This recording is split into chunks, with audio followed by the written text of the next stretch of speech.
we are stop number 1 of season number 2 of the National Professional Fishing League here in Kentucky on Lake Cumberland.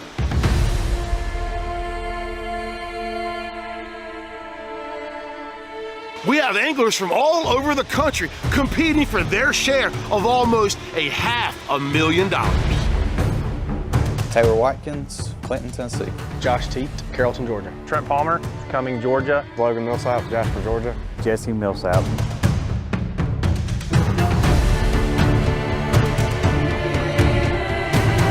These anglers are willing to do whatever it takes to find that winning bag and take home that NPFL shield. Spinnerbait, cranking, Ned rig. Definitely a crankbait, Jig, shaky head, jig fish, crankbait fish caught. Make sure you tune in for all of the live coverage from yours truly, Fat Cat Newton, Luke Duncan, and James Worldwide Watson. Your champ, folks!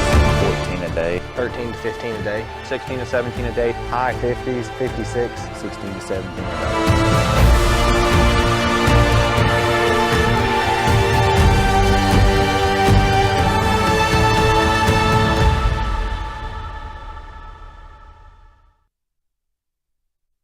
And welcome to Season 2, stop number 1 from Lake Cumberland of the National Professional Fishing League. I'm Luke Duncan. Today I'm joined by my dude, Fat Cat Newton, in studio, and our buddy, James Worldwide Watson. And I would say he's going to be out on the water, but B, getting this event started in a little different fashion than we normally do. It's supposed to be our first day of covering some fishing, but Mother Nature threw us a curve, so we got a little Showdown Saturday preview show we're going to do here. Yeah, that's right. We get a taste of the action. We get to hear from some of the anglers and let us know exactly why we are going to have just a one-day Saturday succotash shootout that we're having going on. And fortunately, we get to see pretty boy himself, Worldwide Watson. We're going to get to hear from several anglers. We're going to talk to James Watson. We're going to hear from our tournament director, the one and only Mr. Sean Mudhole. Mudhole. We like to call him Mudhole. We got to be professional. And speaking of mudholes, that is what Lake Cumberland has turned into. That is what has led us to this one-day winner-take-all shootout for $50,000. It's never happened in professional bass fishing, and normally our NPFL format, 3 days. All of our anglers, 125 anglers, are going to fish every single day. We take that cumulative weight after 3 days. We hand somebody a beautiful shield trophy and $50,000. But this week, days 1 and 2 canceled due to terrible conditions out there on Lake Cumberland. Flooding, which has led to a lot of debris in the water, which makes it hazardous running the boat up and down Lake Cumberland. And visibility, an issue the first 2 days that led us to the decision the tournament director made to cancel and go for this one-day shootout. And we're going to pay 40 places, but somebody's taking home $50,000 for 1 day's worth of fishing. And I'm wanting to get in the tournament. I want to leave the studio and go get a dose of that. I'm ready. It's going to be a crazy tournament in a good way. A lot of, you get a mixed bag of feelings, but the way I look at it is, like you were saying, one dude is going to go out there one day and crack them for $50,000, and we pay all the way back down to 40 spots, $8,000 for 40th place. There's potential for a guy to come in with one fish and take home a check for $8,000. No doubt about it. And don't forget that Big Bite Challenge, Big Bass, that's going to pay $6,000. So one cast can get you $6,000 in your pocket. We appreciate the folks from the Big Bite Challenge bringing us that program again this year. So we're getting word that we have the skinny dog himself in Kentucky. He's probably shaking some things up just like you did last year. But we're fortunate enough to have James Worldwide Watson with us this year. He's going to do our On the Water coverage. But right now he's on site in Somerset, Kentucky. And we're going to check in with Worldwide Watson and Mr. Sean Mudhole Mulhall himself, the tournament director, and go a little deeper into the decisions that were made that led us to the Showdown Saturday shootout.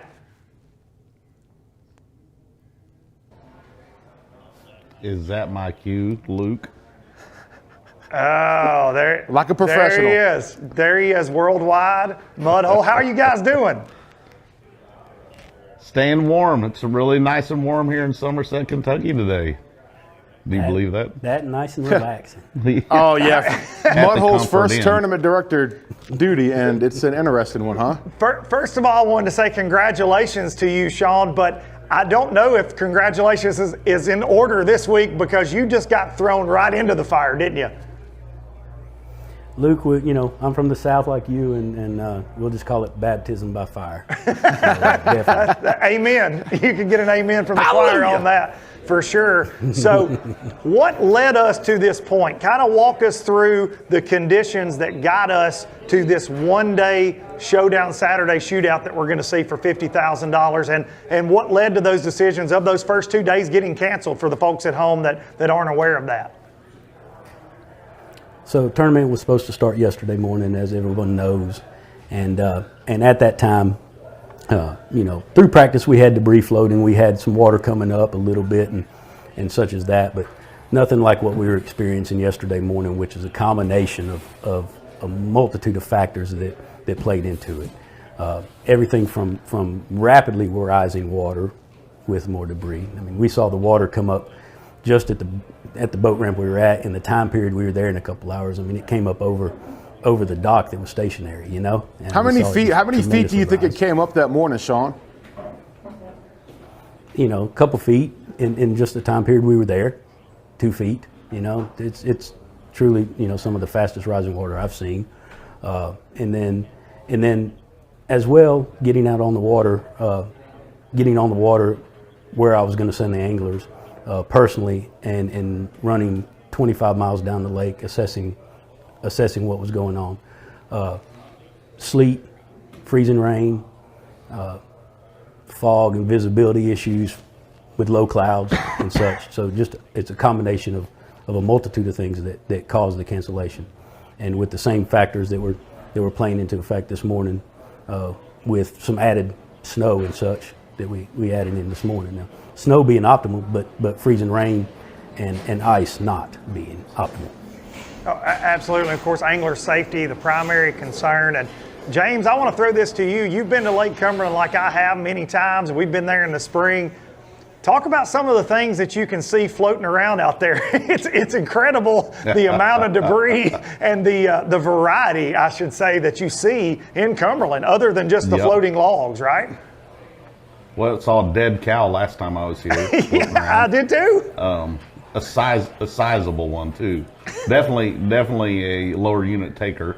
I remember you showed me a picture of a washer and a dryer set. Yes. A fairly good one too. I'm certain that it would have worked at your place. It's currently at my house.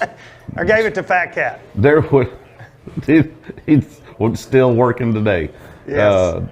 Last time, or was it both times we were here, I remember one particular log jam, bank to bank, that took quite some time to get through, and I was back in the pack, and you would just follow the lead boat. The lead boat would break, kind of like breaking ice, and then you'd get behind that lead boat and get through that log jam, and we had 6 bank-to-bank log jams, some wider than others, going down the lake the last time I was here. So it's not uncommon to have debris at Lake Cumberland in springtime when the water's coming up. But when you factor in slick boat ramps, fighting the elements of the rain, freezing rain and sleet, while you're also trying to keep an eye out for hazards and the fog that had rolled in and the overall response from anglers is let's go fishing. The organization has a responsibility to make sound and timely decisions, and the decision was made. And whether you're an angler that likes it or doesn't like the decision, there's times where you got to lead, there's times when you got to follow, and we need to follow the direction of the tournament director and jump on board and deal with this and make it a one-day derby. That's it. As a veteran pro, How crazy is that? I mean, how would your emotions be headed out into this one-day shootout for $50,000? I mean, everybody's tied for first, right? I mean, that's how you have to look at it. We got a 125-way tie for $50,000 right now. What would your emotions be like headed out in the morning if you were competing?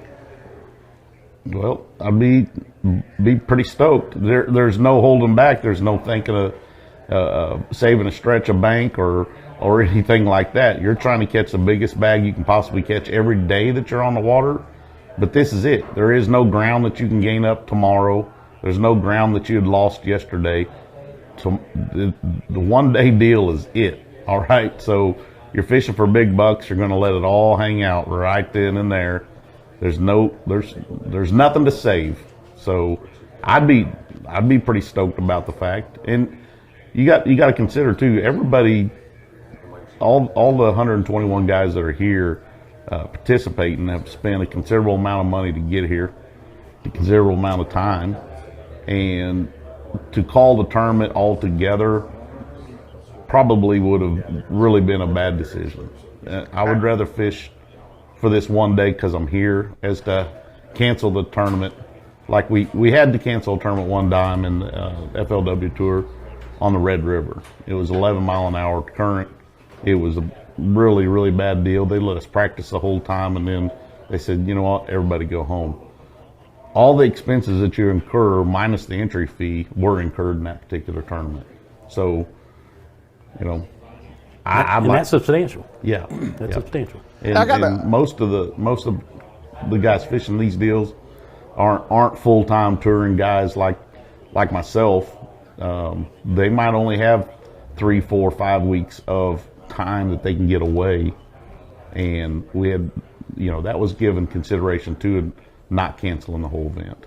Yeah, that's something I was going to say. Our league is built around, our schedule is spaced out where we do have touring pros, but, and like I know, James, they're probably 10% of professional anglers that just fish for their living, right, and promote for sponsors. Most guys have a lot of other things going on, side jobs, whatever, businesses they run, and our league is no different, but we are built around that, and so to keep them here Sunday or Monday is very difficult for a lot of guys. And like you said, that lodging cost, every day you stay past when you thought you were going to, obviously, you rack up those costs that much more. So that's a great point. And I think about Pickwick. We had Brandon Perkins last year. He wins $50,000 on Saturday. He's sitting at his desk on Monday. Taylor Watkins the same way. So that definitely has to factor into our decisions when it comes to that. Sean, I want to throw one to you on the takeoff schedule for tomorrow. Yep, stole my thunder. Appreciate it, man. Talk about that and how that's going to work. So in respect for safety tomorrow and making sure these anglers get out safely, get back safely, and protect their equipment as much as we can do for them there, we have done a split takeoff. We are allowing the anglers to put in it at 3 different ramps. We have the original Burnside ramp on the north end. We picked Conley Bottoms Marina that's about midway down. And we have the ramp at the dam, Hawkins. And we're allowing the anglers to pick, and we will have tournament staff simultaneously holding a blast off at each one of those locations to allow these guys and then trailer back to Burnside for the weigh-in. It took a lot of meetings and a lot of planning and a lot of logistics and from our end to make it as fair and equitable for all these anglers as possible, and to make sure they went out and got back safely, and to give that biggest chance for that to happen for all of them. So typically in a 3-day tournament, we would go out in different flights, which we are going out in different flights here, but also what you have done, Sean, haven't you created the flights to where the anglers will all have the same amount of time to fish? Very much so. We're holding flights, if you want to use that word. So first flight will go out at 7 a.m. or safe light, and that's boat 1 through 24.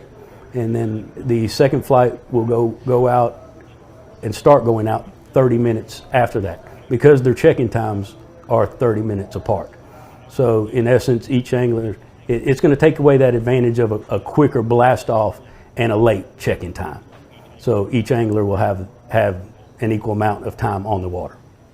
Good stuff, man. I love that because I think sometimes from, the armchair quarterback, right? The guy that's seeing this is like, oh, these decisions, they make these decisions lightly, but there's so much time, energy, and effort spent by the league. And I love that you guys are being fluid, especially with that takeoff situation, allowing the anglers to use different ramps. Man, I applaud you guys for that because it really is, that's innovative. A lot of tournaments would just maybe, like James said, like that Red River example, you just cancel the entire week. But we are doing what we can to get the tournament in and give away a $50,000 check. That's right. We appreciate Giving you the boy guys. a big check at the end and crowning the champion. That's right. Hey, is there any way that Fat Cat and I can get one of those big cardboard checks? Oh, please. You think just for no reason? Can you make that happen, Yes, Mudhole? yeah. Is the new tournament director? I got you. Okay. You going to take care of that? Watson's probably got 3 or 4 of them laying around the house. Yeah. So. Yeah. Yeah, I'll autograph mine and send you one. I appreciate You'll that. never earn Appreciate one, you. so. Well, people don't understand that he's got a printing shop. He makes his own. He's got never a won poster any. board and some crowns. Yeah, poster Yes. board and crayons. Yes. And Sharpies, lots of Sharpies. We'll hook you guys up. Man, we really appreciate hook it. We thank you guys taking the time out of your day there, your off day. James, I hope that you've been to the spa. You already got that out of the way, and you're ready for tomorrow on the water. We're looking forward to what the Skinny Dog provides to the NPFL Live, and we'll talk to you guys tomorrow. Sounds good. Thank I'm looking you. forward to it, and please be gentle with me. I'm very sensitive. Yeah. We know. Yeah. Okay. Thank you, guys. Thank you, guys. All right, there we go. We've got that's the man. Yeah, Sean, dude. the newly, I don't want to say elected because it's not it's not really an elected Elected by position. ownership. Elected by Brad Fuller and the ownership there. Mudhole, who you and I are both close with. Well, thank and the give him world some up. background. Mudhole was my guy last year on He's the at every water. event, Mudhole yeah. was the guy behind the wheel, running me all around the water, so I could run my lips and shake my hips. So I trust him dearly. So that kind of guy at the helm, I think we're in good shape. And you could tell just by him talking, that calm, cool Yes. demeanor. And he's been around. I was going to say, veteran tournament guy, fishes a ton, just loves the tournament world itself, and you can hear it right there, cool, calm, and collected. And you got to be right. in these situations because you're not always going to make everybody happy, right? We Absolutely. know Yeah, that, absolutely. yeah, obviously. And they have to make the best decision for the organization, for the anglers. There's lots of variables there, and we appreciate those guys spending some time with us. I appreciate there. Mudhole. Watson, I'm not sold on. I'm Listen. teasing. He's my buddy. I honestly do. I'm excited to get this tournament on the way, but it's going to be a playground out there for Watson on the water. I can't wait to see what he has to bring to the table. He said he's already been thinking about stuff. I'm looking forward to on the water coverage by There's James no Watson. telling what James Watson's going to come up with. And I would encourage each and every one of you to make sure that you tune in tomorrow morning, 8 a.m. Central, right here, TNPFL.com, also on Facebook, and support these anglers. Watch what they go through tomorrow because, as so many of you know, you anglers out there, not every day is a walk in the park. That's not right. every day you're going to roll up and catch 25 pounds. This is more in line with, hey man, I took a week's vacation to go fish Lake Cumberland, and then boom, Mother Nature kicks you in That's the teeth. right. And that's what our Big guys time. are facing this week. Lake Cumberland, as Watson and I were talking there, we've been there several times. It is one of my favorite lakes in the United States.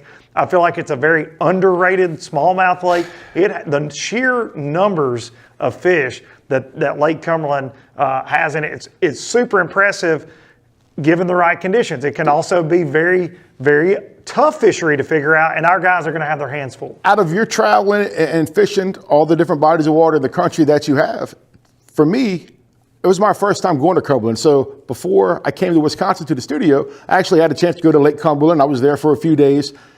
It is a very unique body of water. It's a lake that's like a river, and it's narrow, it's deep. If you guys aren't familiar with Lake Cumberland, pull it up on Google Maps, look at the terrain, look at the topo, because it is like that, buddy. It is. And that adds to that rising water, like Mudhole Absolutely. said there. It came up It's 2 swift. feet just that morning, and that is because it is so steep. You have so much runoff, and it fills up like a bathtub. I mean, this thing can come up several feet overnight, and that's what adds to the debris and Absolutely. all that. But you were there. You saw. I always say it is sneaky how big Lake Cumberland is. Talk about that. Like it is, I mean, it's over an hour run from General Burnside Park down to the lower end of the dam. Absolutely. So we made that run, and you don't realize how far you're going down. It's narrow, and it kind of looks the same. And then once you're going down, you don't realize how far you're down until you got to come back up, and the wind is switched. Because what happened, I learned this the hard way, when we launched, the wind was blowing one way. When we came back, the wind was blowing another way and had blew the debris from the shore out into the channel. So this body of water is unique for so many different reasons, from the rainfall, how it affects it, from the debris, the trash, the water clarity, the temperature. Like right now, it's a lot going on at that body of water, man. These anglers, whoever comes home with the chrome has really, they've done something. Well, and there's something that we're leaving out, and that is that 18-inch minimum smallmouth length That's a big limit. deal. So 18 on smallmouth, 15 on largemouth, and I believe 12 on spotted bass. That's correct. And an 18-inch fish, you could throw back a 3-pounder. That's what I'm saying. When we've been there in the past and had that 18-inch limit, it is frustrating. The lake is full of beautiful 3-pound fish, but they might just be that 17 3/4. So we're definitely going to see some heartbreak tomorrow on live. But you can for see sure. that smallmouth you're talking about. That one smallmouth has potential to cash you an $8,000 check because That's right. the conditions are so crazy out there. I think we have potential to see possibly a couple mega bags. I just don't know where. And I think we're going to see some big fish. I just don't know how many people are going to bring in a full sack of big belly And kellies. of course, our anglers Sunday through Tuesday had practice, an off day Wednesday, and now they got 2 off days they weren't expecting. So it's been several days since our guys have seen the lake. But right now we're going to catch up with one of our anglers, Mr. Craig Burwell, who is hanging out. He has the fortune of hanging out with Mr. Worldwide right now there in Somerset, Kentucky. Well, you want to talk about running your day? I don't know about that. Dude. I'm what they call the cooler. That's all right, man. I'm excited to be here, man. I'm excited to talk to you guys. Good. Well, what's your temperature on Lake Cumberland before you had to come off the lake? Oh, geez. So I'd have to say the temperature was about 47. Air temperature was feeling pretty good, but that's all changed now. So, like you guys said, we got a lot of rain moving in. The water's dirtied up, but we took a ride around the lake today, and there's some clean water out there still. So a lot of techniques still will play. I think you're right, Luke was saying that you're going to see some big bags. I think there's a possibility of seeing a couple big bags. Good news. But with the second day of the front, you just never know. It's fishing and the water level. So, yeah. Well, are you going to implement the trailer policy and go put in at a different ramp, or are you going to take out a Burnside? Well, there's a couple things. I haven't really committed to anything yet. We're just taking gonna- off here shortly. Yeah, right. I know, but I ain't committing to nothing. Man's got to make a decision. I know, but I got to sleep on it. I'm going to sleep on You it. going But to flip a coin when you wake up in the morning, or hey, what? that's a possibility. All right. It's fishing, so I'm just going to go out there and go fishing. I did get some bites in practice, either ends of the lake, so things are good. But you just don't. You never know. We're going to go see. How much has the water come up since you come off the water? So when I came off the water, I would say 11 foot. So it was like 711, and then it went down to 709. So I think it's going to be 4 foot above what we practiced in is where it's probably going to be by the end of the day. All right. So the water is being up. I think there's a lot of things that can come into play. And I hear 1 fish, 2 fish, but I still think, it's going to take, 6 pounds to catch a check. There's a lot of fish in this lake. It is fishing tough, but, it's just that 1-2 stretches that, you can get right quick. And I come from Ohio River, so, it's a grinder there. Yep, it's a right head on. game. So I just think you put your head down, you grind, and, get a couple bites, and hopefully you get a few of those big belly kellies, as Fat Cat says. Yep. One of those will go a long way, and we'll go from there. His girlfriend's named Kelly, right? Oh, Watson. I'm glad you're in Kentucky, bud. Yeah, Yeah. yeah. Well, So let's talk. Good. It's good to be here. So, like, what you're doing, Burwell, I'm calling you by your last name because I think it's a cool name. So up top, when you're around Erie and stuff like that, is that what you're doing? Are you targeting smallmouth because that's kind of your forte?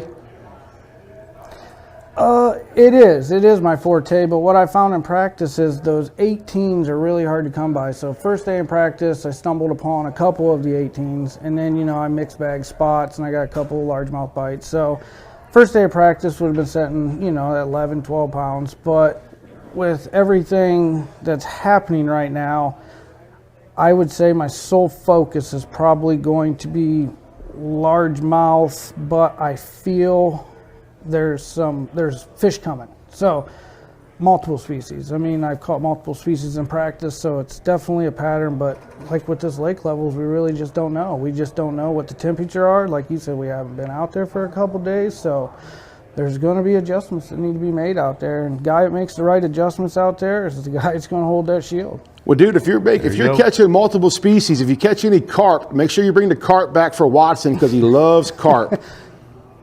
Those are smallmouth, right? Those are smallmouth. They're the largest smallmouth breed. Some sheephead, get some sheephead in there. They're smallmouth. Yeah. They're delicious when they're pressure cooked. I don't know, man. Hey, Craig. But no, it's yeah.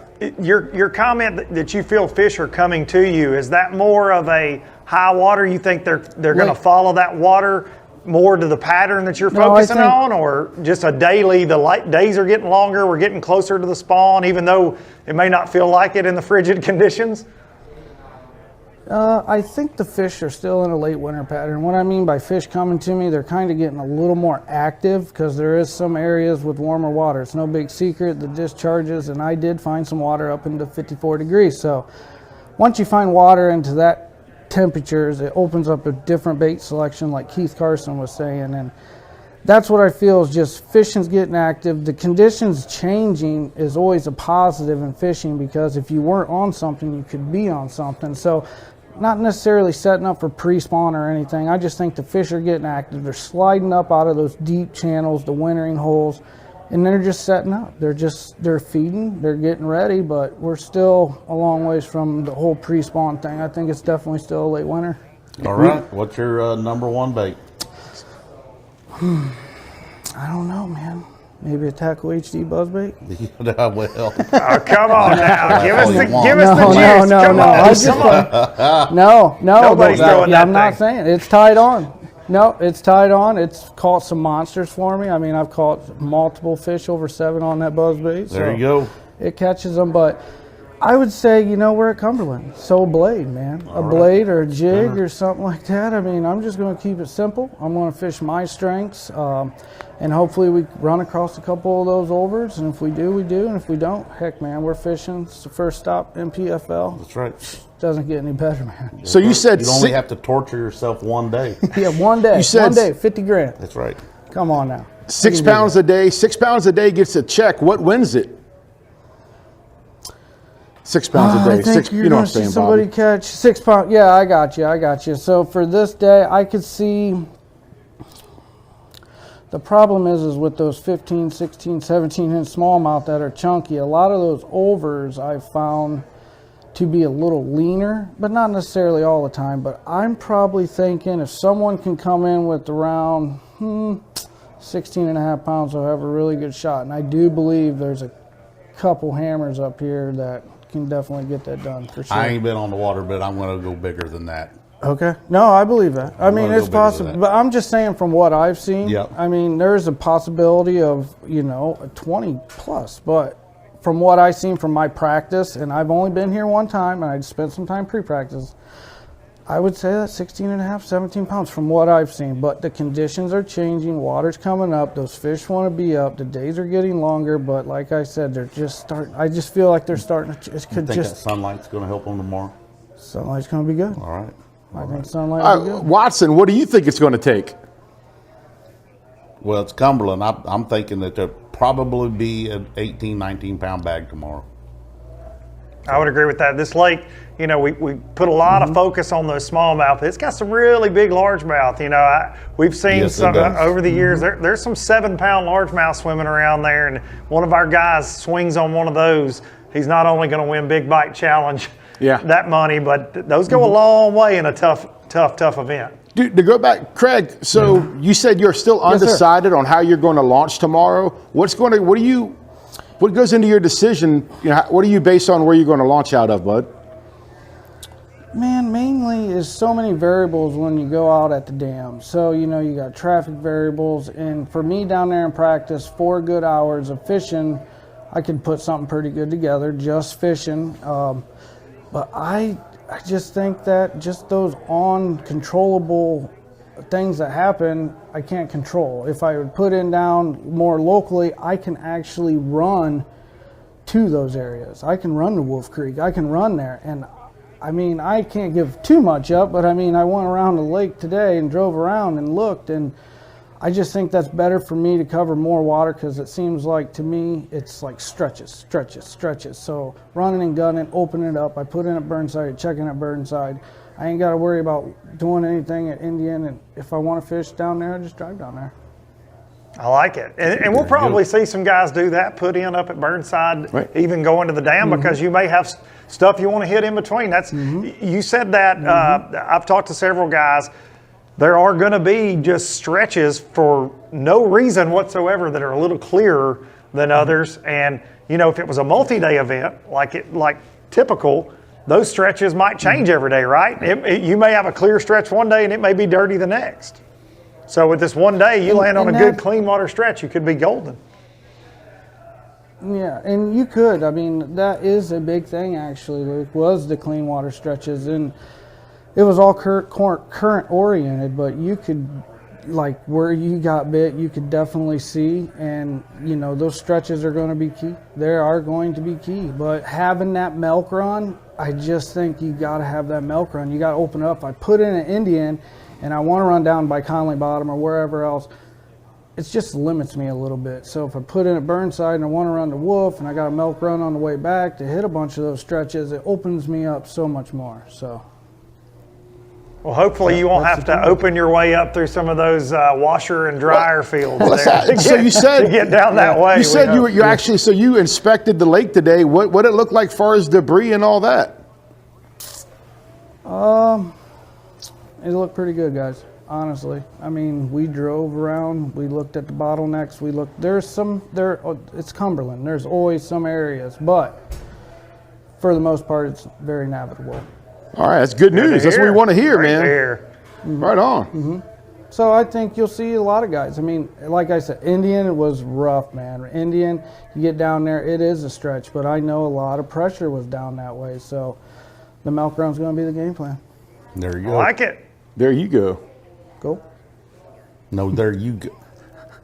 There we go. There we go. I feel like there we go. There we all of us. go. Listen, if Here we're going to we be go. a team, we've got to be that. We guys. got to be there. We got to be that. We all Watson, gotta you're go. going to have We to gotta stop go. fighting with Fat Cat so much on the live. I know you took his Here job we there on the go. water, but we're going to have to all get along. Craig, we appreciate you, man. Oh, Thanks, Luke. I appreciate you Good guys. luck to really, you, man. It's awesome. good luck to Man, you. thanks, Be guys. safe. Appreciate All right, it. Craig. Thanks, buddy. guys. Good luck out there, brother. Thanks, Craig. Thanks, Fat Cat. See you guys. All right, have a good one. Thanks, guys. All right, there we go. Watson, man, what I like about James is he's not afraid to just call it like he sees it. And I love that. He's like, well, what are you going to do? When are you going to make that decision? Yeah. But I loved Craig's take on that, because that's really not something I've thought about in this option for these guys to put in at 3 different ramps. Because I'm thinking, oh, well, if you're going to the Conley Bottom, which is the midsection of the lake, if you're not familiar, you'll hear us refer to the Conley Bottom area tomorrow on Live a lot. That Conley Bottom area, or you're going to the dam. Well, if I'm fishing that Conley Bottom area, I'm probably going to go put in there with the trailering situation, because I think it's a little bit, it's less risky to me, right? Gotcha, yeah. Now, I would like to, and I don't know if Sean touched on this, the guys have to be back to Burnside by their check-in time in their vehicle, just like they would have to be there if they were coming by water. You roll the dice, traveling in your truck, just like you do going back up the lake. You could sling an ear on a prop running down the lake in your boat and not make it back in time, just like you could have a flat on your truck or a fender bender. Yep. We hope that's not the case, but there are risks involved either way. So guys weighing out that risk, and Craig's certainly one of them. He's like, hey, I got stuff I'm hitting between Burnside and all the way down at Indian. I'm going to make the most of it. I'm just going to potentially put in up here. I like that strategy. I love it too. What I really liked out of the whole conversation was less debris. Like hearing that part of it is real good news. But if you guys at home don't realize, I talked about earlier about the terrain of Lake Cumberland. The ramps at Lake Cumberland, I'm not sure about all of them, but the ramp at Burnside is serious. Like the grade on it's serious. So this morning when they were calling for freezing rain and snow, a lot of, and they were preparing to prep it if they had to, but what I'm getting at is, it's no joke. Those ramps over there, and you can speak to that. It's serious. Well, and the neighborhoods where the guys are staying in VRBOs and different things. I mean, it's all steep. You could not get up a hill or get in trouble coming down a hill. I mean, it's a very mountainous part of the country. It's a highland reservoir, of course, and you're right. I mean, that is a concern. And right now, it's very steep because they're used to these rains. They have the lake drawn down several feet for this winter pool in preparation for the rain. So. Interesting stuff from Craig and from the Skinny Dog. It's good stuff. So, getting word, again, and we're going to get to talk to several of our anglers, and I love this idea, getting this preview. We can talk to the anglers more than Watson. Yeah, I'm already sick of talking. I'm just kidding. Yeah, if we can just focus more on the anglers. But we're fixing to talk to a guy that is our youngest angler in the field, but I will say he's a veteran angler. In that he's 19 years old and has joined us as a rookie year with the NPFL from East Tennessee. And I've been knowing this kid a couple years. Killed him in high school, lots of tournament experience, and he's putting on his big boy pants. He's like, hey, I'm ready. I'm graduating. Ladies and gentlemen, we're going to check in over there in Kentucky with James Watson and Chris Keable. Here we go. Oh. How you doing, Chris? I'm doing good. How are you? Good. They said you're 19 years old? Yes, sir. You know what I was doing when I was 19 years old? I'm about afraid to know. Well, me too. I don't remember. So it was surely a good time, though. You're fixing to have a good time this weekend. His name was Shirley? What do you think about Cumberland? I tell you what, man, I've fished this lake a lot, especially in the past 4, 5, 6 years in high school tournaments and coming up here a little bit, fishing some wildcats with my buddies. And it's definitely different this time around. I mean, it's tough. I feel like the potential is there for a big bag and a lot of guys to have a really good day. But it is fishing a little bit tougher than normal. Kind of had to adapt on the fly and everything. Yep. Especially nobody's been out there for, 3-4 days now since the last day of practice. And that's going to change things with these conditions. You bet. A lot of it have to do with this cold water. It's pretty cold still. Hasn't started really warming up around here. Mm-hmm. Do you have much experience early in the year, the January, the February fishing? Not really up here. I mean, a lot around the house, Cherokee, Norris, Douglas, those kind of lakes, similar lakes, kind of deeper, clear lakes, a little bit on Delhalla too. But up here, a lot of what I fish is mainly kind of into March, into April, and into later of the year, October, November, and in the summer. So that's a little bit different this time around for me. All right. Before, during the practice and everything, the lake started coming up a little bit, and it's come up quite a bit since then. What, overall, how would you rate your practice? Day 1 and 2, I'd say an 8 or 9. Yep. If we're going out of 10. Day 3, I kind of stayed off of what little bit that I had found. I knew that they were there. I knew what I needed to do, so I laid off of it. And the last day of practice really wasn't that good, but I wasn't planning on it being. All right. Yep. An 8 or 9 out of 10. Now listen, Chris, I don't know if you know this or not, but now that you're a professional angler here on the NPFL, you're supposed to pour mouth and say it was awful. Everybody, that's the professional. Watson will tell you, every professional fisherman, I call you guys liars all the time because everybody's like, we're not going to catch anything, and then they do. But you're not supposed to come out of the gate saying you caught them, buddy. Come on now. Well, now I'm not saying how many I caught. I'm just saying that I saw an inkling of what I wanted to. Okay. I mean that's not to say how many I caught off of it. So it's just one of those. He's feeling it. Exactly. Yeah. In all honesty, whenever we put in the water there for day 1, I was like, whenever I fished my first Toyota series, I come right out of high school and went straight into the Toyotas, and I had kind of that little bit of nervousness to me and everything. I thought coming into this one, I was like, I'm not really kind of get real nervous about things a lot, and I've gotten so used to just control what you can, don't worry about the rest. But I had a feeling there would be some of that feeling there on day 1. I mean, it's hard not to have that. And we put in the water, and it's like as soon as my boat hit the water, I was fine. Yeah. I mean, it was like, you Good. know what? It's going to be all right. Good. And- I'm nervous right now. Well, To be honest with you. after Try these that changing sausage biscuit conditions, you ate I this might be morning. changing my mind. Yeah. Fat Cat's probably changing his underwear right now. That's how nervous he gets. Oh, man. That's a true story. No, that's true. It's true. But That- it's easy. that- Thank that's God- a thank picture goodness I I'm might here not with get him. out of my mind now. Yeah, Is he changing his underwear right now, Luke? no, I'm just saying. I'm not it's- wearing underwear, so It's awkward below Oh. the desk. That's all I'm saying, guys. Chris, That's one way to avoid it. Yes, one way for sure for our viewers at home for us to not get kicked off the air. We apologize to ownership for getting canceled. Chris, will this one-day shootout format change your strategy any versus the 3-day? Will you? I mean, I know you said you got a couple areas you laid off of them the last day of practice, but what will your approach be in trying to catch the biggest 5 to win that $50,000 tomorrow? Well, I mean, and you might know this a little bit, you know, more than any of the other guys on here from knowing me the past few years. I'm an East Tennessee boy. I'm a power fisherman, you know, and I like to run a gun. And originally in this thing, I was planning on having to do typical cold water fishing and kind of hunker down in an area and, you know, really slow it down and fish for them. But I feel like I'm still going to have that methodical approach to it this week, tomorrow. But with it being a one-day event, now I've got a whole lot less time to cover the same amount of water. So I think I'm going to have to fish slow, but at the same time cover a lot of water. So probably not going to be slowing it down quite as much as what I would have been, but fishing very, very thoroughly and efficient the whole time. Now, will you be looking for the run-in type stuff, some of that new water coming in, or are you going to be more main lake? Just give us a little hint at what we're going to see you do tomorrow to try to take that shield. Man, making me spill out everything here, aren't you? Hey, we're supposed to be watching fishing right now, so we're going to turn the gears into you a little bit here.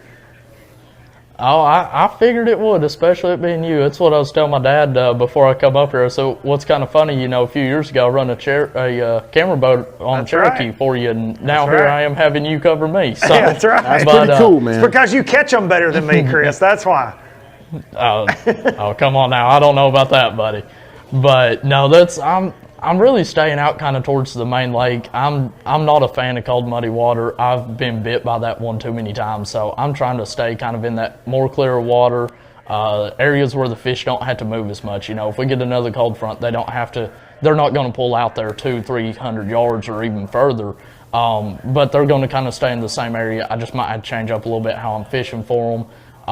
But they're really just moving up and down instead of having to go out several hundred yards to even up to a quarter mile if those conditions do end up changing any more than they already have. I like it. That East Tennessee power fishing, when I think those flat-sided crankbaits, is that going to play into your arsenal? Are you going to be cranking? We're going to see some spinnerbaiting? And yeah, I'm still trying to get the goods out of these. Man, it's one of those. You don't have to tell. I'm not going to. Yeah, your competition's watching. No, I know. Throw a big old curveball. it's a one-day tournament, Bobby. It's a one-day tournament. Let's talk about it. It is a one-day tournament. But he ain't going to give out the. Yeah, let me tell you, it might be a one-day tournament. There's still $50,000 out there for one day. Hey, listen, don't flatter yourself. all I'm Hey, gonna let's say spill the to it- beans.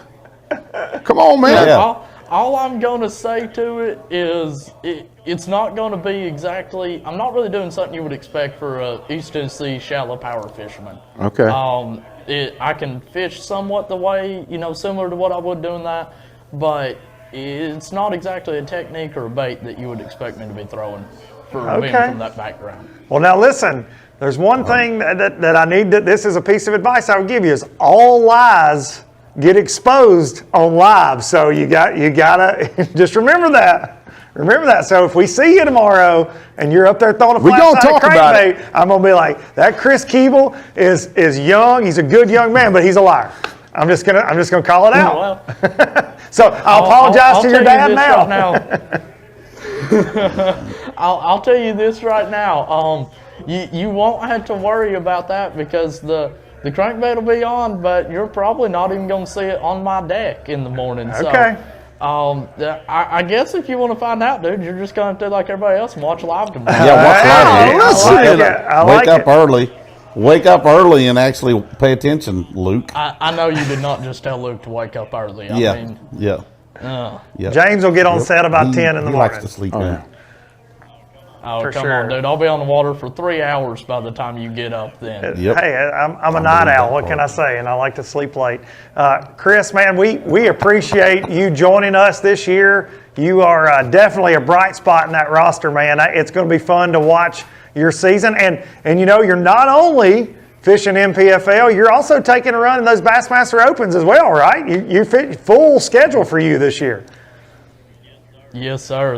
I got in all 9 opens and had been bouncing around the idea of applying to try and get in the NPFL. By the time I figured out that I could do it, I'd already missed the deadline on it. And but luckily ended up called a few of my buddies that had fished for y'all last year and called Brad Fuller and ended up kind of getting in. Not that long before this event. But so with all 9 opens, still trying to make a run at the elites as well, and then fishing this, that's. I'm pretty sure at this point my Ford dealership has me on like a monthly subscription for oil changes. So I can imagine. And Chris, you go ahead, James. No, I was just going to ask Chris. That's a big schedule. I mean, that's a lot of travel time. Who's your main support? absolutely my mom and dad. All right. I mean, like in April, I've got a few drives. I'll have to go, if I make day 3 at the James River, I'm going to have to drive overnight from there to Lake Hartwell and fish the NPFL there on Hartwell. And with it being a 3-day event, regardless, I've got to get my truck and boat to Ross Barnett out in Mississippi the next morning because I'm already losing a day of practice out there. And so I think they're going to try and either get one of my buddies up there to help me drive it, or they're going to come drive it out of me. And so it's just, and they're up here right now actually, okay. And with me. So having them on the road with me, it's a great deal, and being able to have a whole support system right there for me. Good. It's a logistical nightmare at times. Yes, sir, it is. Absolutely. Yep. Oh, good. Good deal. Absolutely. All right, well, boys, we appreciate it. Chris, good luck. Be safe tomorrow. We look forward to catching up with you on live. And, man, I don't know. I think it goes without saying, you got just as good a chance as everybody right now. Y'all are all tied. So good luck chasing down that 50,000 tomorrow, man. Hey, we're all going into the final day tied for first right now, buddy. I kind of like the odds of this. That's right, man. Good luck, brother. I appreciate y'all. Yeah, man. Smash them up, dude. Go out there and do work. Thanks, dude. Appreciate y'all having me on. All right. Man, it's so cool to see somebody that's that composed and has it together at that age. A young like cat, Watson said, at 19, there's no telling what he was doing. I know what I was doing. Yeah. And I wasn't professional fishing. I can promise you that. It is very cool, and to hear the support from his parents there, and they're traveling with him. That's an awesome story. That it's going to be one we're going to see Chris a lot this year. We are, and we've learned, man, over the years, especially you, one of the most important things to be a competitive professional angler is a solid support system. Yes. You have that, everything else seems to come together. You know what I mean? It's very important. You have to have that foundation.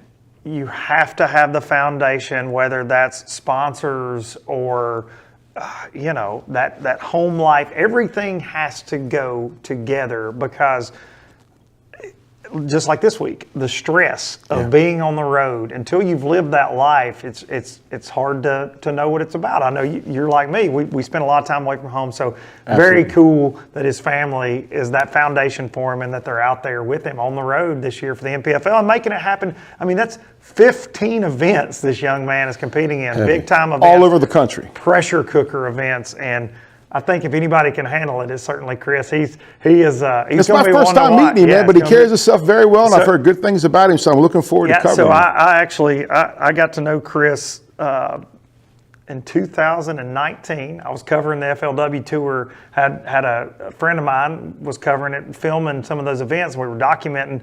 Now I needed a camera boat at Lake Cherokee, which is one of his home lakes, and Wesley Strader said, hey, I got a guy for you to drive your camera boat. And he shows up and he's 17 and I'm going, hey, wait, where's your dad at? Like one of those things. And he knew more about that lake, man. He talking to him, especially like after the event, he's like, man, that one area you were in was good. But if you'd have gone right up here, the kid is very, very well versed in a lot of the lakes around East Tennessee. So we welcome Chris Keable. Yeah, bring it on. I can't wait to see what he does, dude. That's, our favorite thing about this is getting to know these anglers. And I know, especially for you and I last year, getting to know most of these guys. We've got some new faces this year, and it's awesome.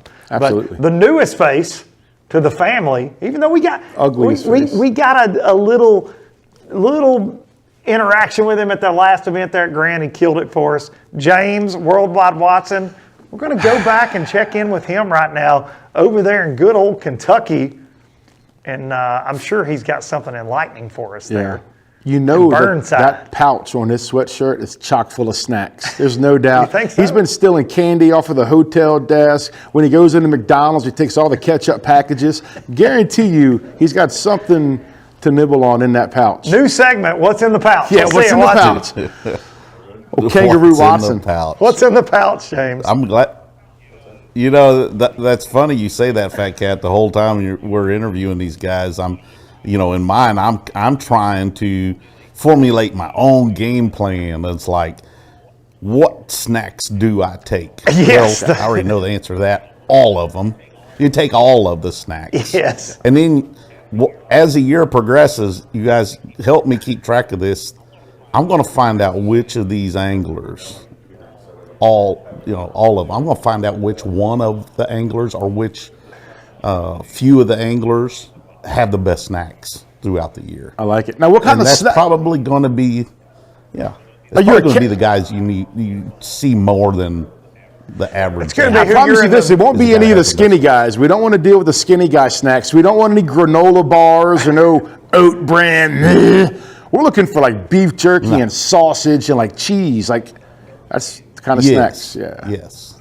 Good stuff. Yeah. Like the young man that was sitting here right now. He needs some snacks. He needs a sandwich. He needs some meat and cheese. Let's be honest. He does need a sandwich.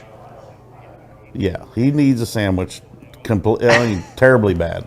A double Big Mac, something.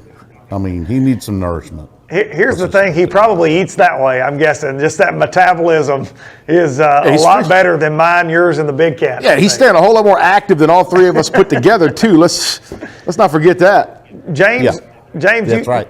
You got the chance to meet Chris right there. How confident and composed is that young man? That's so cool to see at 19. That is. I hope that he does well, and the youth is on his side. We'll put it to you like that. So, well, and we see that more and more in pro fishing, right? Maybe not at 19, but we see these guys in their early to mid 20s dominating against a lot of veteran people because technology is changing.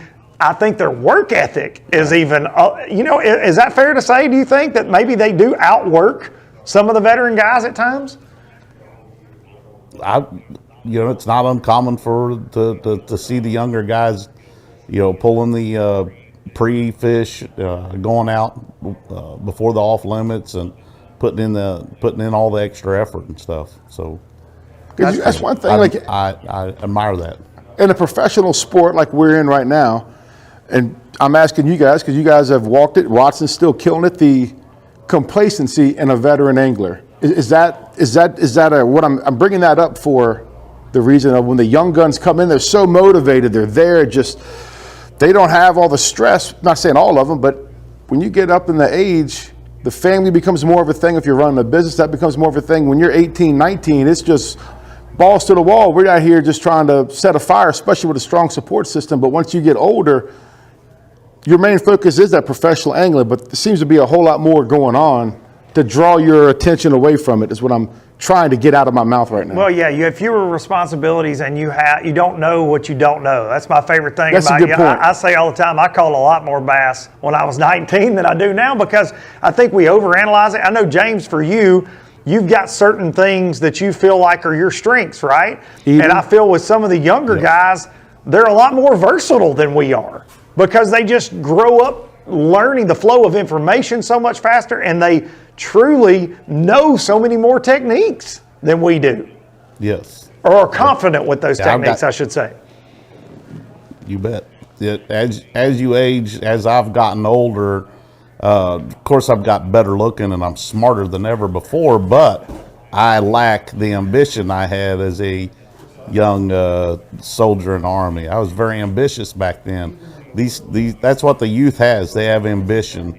And as you get older and maybe you're a little more set in your ways, or your house payment it's not bothering you as much as it did when you were younger because you're a little more financially stable or successful, your ambition level might go down just a little bit. So we fight that as older anglers. We fight the ambitious young anglers, and I commend them for it. They're doing fabulous, and they're gonna fill the boots of grizzled veterans as we get older and older. Piggybacking off of that topic, that kind of goes into fishing nasty weather too, kind of like tournaments that set up like this, to where those young guns are like, hey man, we're ready to go, we're ready to get out there. But my dad always told me something, boy, you got to learn everything the hard way.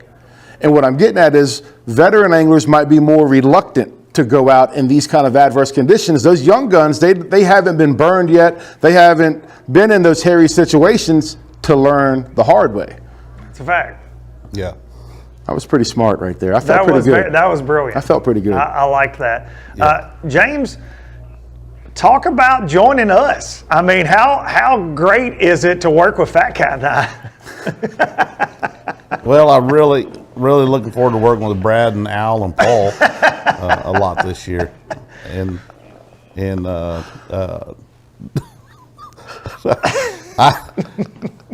anyway, I get tickled when I think about all the really stupid things that you and Fat Cat and I talk about that cannot ever be aired. It is on live or television. We at the first of the show here today, the preview, Showdown Saturday Shootout preview, we were talking about how smart and how great the decisions were by the league to, for the safety of the anglers and to move the tournament like they have in this one-day shootout. But some people would probably question their sanity for hiring us three. That's a good point. That's a very good to point. do this. We're glad that you're along for the ride, man. I know that. We give you a hard time. You give us a hard time. But last year at Grand, we had an amazing time. I mean, you risked it all for us. You got on a dock. You had the dock owner wondering what in the world you were doing. I mean, do you have anything? Can you give us a little hint of something you might be working on for our covers tomorrow to get the people drawn in to the Cumberland craziness? It starts with polar bear and ends with plunge. Come on, man. Dude, you got to be careful though. If you fall in the water, you might get hypothermia. So be careful. Yeah, that's right. Yeah, I'm going to watch my cameraman and my boat driver do the polar bear plunge. They don't know it yet, but they're going to. That's right. All right, James, we're getting word that you're probably going to have to interview another angler here, and we appreciate you, dude. Yes. I hate that we're not all together in one place. As much as I'm appreciative, I don't have to see you. We're all right here. So we had a lot of fun. You're so well off not seeing me. Yeah. So, yes. But you see me on film, or you're seeing me on the screen right now. Yes. I can't see you guys. Yes, you guys have got me. You're ahead of me right now because you can see me and I can't see you. Yes. We are advanced in studio. James, we appreciate it. We'll catch back up with you in just a minute with our next angler. All right. Appreciate you, buddy. What's in the pouch? Well, yeah. With James Watson. Like a big old kangaroo. What's in the pouch? You know what, man? I just want everybody to understand that we like to have a good time, obviously. Absolutely. I think that goes without saying. We like to give each other a hard time, and we appreciate y'all putting up with us, and we certainly appreciate we might get a little league. crazy sometimes. Yeah. We get because that's the one thing I can honestly say that we are truly friends. Yes, and I outside think of that's this. going to come across. Sometimes it might create awkwardness for the viewer because we're going to say some weird things, but we all have known each other. We trust each other, and it's just we're in a good place far as the team that we have, because not only do we talk on camera but off camera as well. So Yeah, been friends for a long time, so it's an honor for me to get to work with you guys, and hopefully, we bring the viewers Absolutely. the best coverage we can. Of course, you can find all the coverage tomorrow, TNPFL.com, and on Facebook. We go live at 8 Eastern. We're going to run all the way till 2 Eastern, so hours and hours of live And fishing. that's just in studio, but the weigh-in as well. That's right, and we're going to have that weigh-in, the drive-through weigh-in with Big Al McCullough. He's going to be bringing the boom there, and they're going to present somebody that beautiful shield that they're letting Watson close to today, which I don't really understand. He'll shoot him McGavin that thing quick and be in the parking lot. Trust me, he has texted me that he wants one of those trophies, and that's the only way he's going to get one, because they won't allow him to fish. Getting word now, though, that Watson is finagled somehow another one of our anglers, Mr. Sheldon Collings, a guy we spent a lot of time with last year, the Oklahoma angler. I'm going to check in with Sheldon and Skinny Dog. Back to Skinny Dog. Oh, Sheldon. What's up, guys? How's it going? There he is. There he is. Here I am. There you are. There you guys are. Exciting. Did you guys coordinate your outfits? First question. Yes, we did. Okay. Yeah, we We talked did. about it. He said we should definitely match for this deal, so I went ahead and threw my hoodie on too. Thank you, I Sheldon, love for the being a hat you team got on, player. though, Sheldon. Yeah. What's Sheldon's hat? What is that, Sheldon? Well, so here's the deal. We went to Nashville last night, and I lost my hat, and Lane Olson gave me one of his fishing hats. So Oh, there you go. I'm repping Lane Olson right Okay, now. there so, you go. Yep. Well, sponsorships come in many forms and fashions. Exactly. So, good deal. Sheldon, let's talk about your practice. What do you think? Is this the first time you've been to Cumberland? I've actually been to Cumberland a handful of times. I fished several Toyota Series tournaments out here, and I actually fished a FLW Tour event out here whenever, I think it was like 17 or 18, something like Okay. that when I was here. It's a fun lake. I love Cumberland, but it seems like it's always really tough whenever I fish it, and this time around it's not very good. But I mean, it's a fun lake. You can catch a lot of fish. Practice overall, I mean, it wasn't too bad. I mean, the first day of practice, I probably had 14 pounds. The second day of practice, I had like 12 pounds, and then the last day I got 2 bites. Yeah. So this lake, it's so hit and miss. You can catch them one day, the next day you can't. But I mean, I'm not too worried about it, but it's definitely changed since the last time we were on the water. Is it colder now than you've ever seen it before? A time of year that you've been here? Is this the earliest? Yeah, this is the earliest I've been. Normally I'm here in the fall. Okay. All right. The last time you were here, was it the Toyota Championship? Yep. You got how did you fare in that tournament? I didn't end up very well in that one. That was an extremely tough tournament. Yeah, it was real bad. Yeah. But the way I was catching them was really weird. Like if I would have had live scope then, I probably would have done a lot better. Yeah. But I was going down steeper banks, and instead of paralleling a bank with a rock crawler, I was catching them suspended off the wall on a rock crawler. It was like the weirdest thing ever. Oh. Yeah, I don't know. Yeah. How deep do you think your fish are going to be caught this week? Or tomorrow, I'm sorry. I shouldn't say this week. Yeah, 8 to 10 foot. Okay. Yeah, I mean, I'm doing nothing special. I'm just looking at them on live scope and throwing a jerkbait on them. There you go. I mean, there's no secret to that. So, I mean, there's fish that I've watched them come up from 20 foot to eat my jerkbait off the bottom, like they'll come out of nowhere, and I'll see them come off the wall and eat it, or come out of a pile and eat it. But for the most part, I'll be fishing that, roughly 8 to 15 All right. foot of water. Are you concerned about the water clarity and visibility at all changing on you from where you were practicing till tomorrow? Yeah, actually Lane and Randy, they're down driving around by the dam right now to see like what the water color is looking like and stuff like that. But I committed my entire practice to the south end of the lake. That's where I've always caught fish before in the past, and I think that's where there's a bigger population of fish down there, in my opinion. Also, the waters tends to always be cleaner down by the dam, and what I noticed, the days that the couple hours that I spent not down lake, up in the dirtier water, I couldn't even see fish swimming around on live scope. Okay. But when I got down on the lower end of the lake, you can actually go down a bank and see them, and it just seems like there's a lot more life down there, Okay. and that's where I plan on going. You going to go by boat, or are you going to use a trailering policy and trailer down? I'm probably going to trailer down in the morning. Okay. I just think it's a lot better of an idea to do that on my end. Okay.